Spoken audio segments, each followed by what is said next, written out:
देखा देखी चलत बा पार्टी पार्टी। अरे ए सरकार से कितना बढ़िया रहले समाजवादी।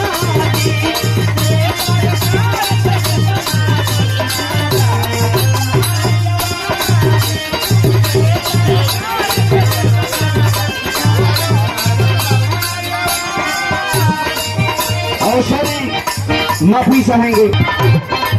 शासन देखा देखी चलत बा पार्टी पार्टी।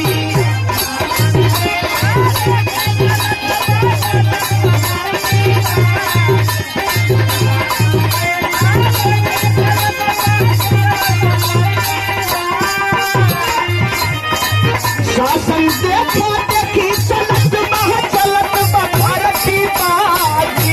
अरे ए सरकार से कितना बढ़िया रहले समाजवादी।